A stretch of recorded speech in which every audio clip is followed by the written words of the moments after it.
Welcome to Geetha kitchen. இன்னைக்கு நம்ம பார்க்க போறது குதிரைவாலி பொங்கல். குதிரைவாலி பொங்கல் பண்றது ரொம்ப ரொம்ப ஈஸி. வெண்பொங்கல் பண்ற அதே மெத்தடு தான். செய்ய தேவையான பொருட்களை நம்ம இப்ப பார்த்துக்கலாம். நம்ம தாத்தா பாட்டி எல்லாம் தினசரி உணவா சாப்பிட்டுட்டு இருந்ததுல இந்த குதிரைவாலியும் ஒண்ணு. இதை வச்சு நம்ம இன்னைக்கு பொங்கல் பண்ணலாம். நிறைய சத்துக்களும் புரோட்டீனும் நிறைஞ்ச பாசிப்பருப்பு,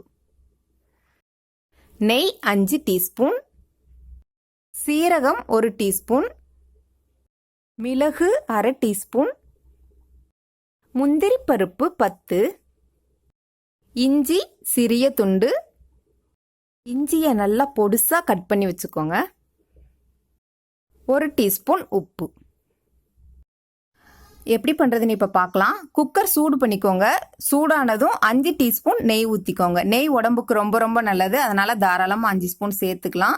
இது கூட 1 டீஸ்பூன் சீரகம், 1/2 டீஸ்பூன் மிளகு, அவங்கவுங்க விருப்பத்துக்கு ஏற்ற மாதிரி முந்திரி பருப்பு, நறுக்கி வச்சிருக்கிற இஞ்சி, கொஞ்சமா கருவேப்பிலை, இது எல்லாம் சேர்த்து வதங்கினதும் இது கூட நம்ம எந்த டம்ளர்ல அரிசி மெஷர் பண்ண போறோமோ அதே டம்ளர்ல 3 டம்ளர் தண்ணி ஊத்தி கொதிக்க விட்டுருங்க.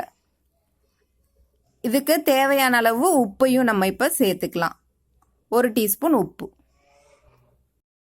தண்ணி கொதிக்கட்டும். நம்ம இப்ப குதிரைவாலியும் பாசிப்பருப்பும் கழுவி எடுத்து வச்சுக்கலாம்.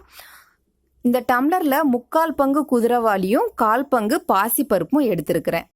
இது 2 பேர் சாப்பிடலாம். நீங்க எத்தனை பேருக்கு செய்யணுமோ அதுக்கு ஏத்த மாதிரி நீங்க எடுத்துக்கோங்க. தண்ணி கொதிச்சிருச்சு. இது கூட நம்ம கழுவி வச்சிருக்கிற குதிரைவாலியும் பாசிப்பருப்பும் சேர்த்துக்கலாம்.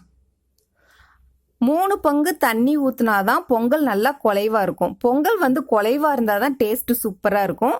உங்களுக்கு குலைவா பிடிக்கல அப்படின்னா 2 பங்கு தண்ணி ஊத்துனாலே போதும். இப்போ நம்ம மூடி வச்சிடலாம். ஆவி வந்ததுக்கு அப்புறம் விசில் போட்டுட்டு 20 நிமிஷம் சிம்ல வேக வச்சிருங்க. கேஸ் எல்லாம் போனதும் திறந்து பார்க்கலாம். குதிரைவாலி பொங்கல் அருமையா ரெடியா இருக்கு. மேல கொஞ்சம் தண்ணியாவும் கீழே கெட்டியாவும் இருக்கிற மாதிரி இருக்கும். பயப்படாதீங்க.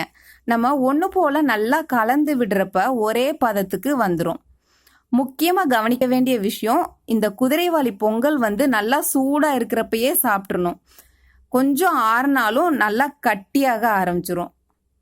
அதனால சூடாவே சாப்பிட்டுருங்க.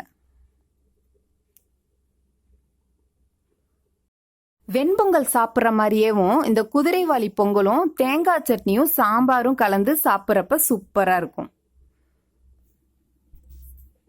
அவ்வளோதான், குதிரைவாலி பொங்கல் ரெடி. இந்த வீடியோ கண்டிப்பா உங்களுக்கு பிடிச்சிருக்கும்னு நம்புறேன். சமைச்சு பாருங்க, சாப்பிட்டு பாருங்க, சந்தோஷமா இருங்க. வீடியோ பிடிச்சிருந்தா சப்ஸ்கிரைப் பண்ணுங்க.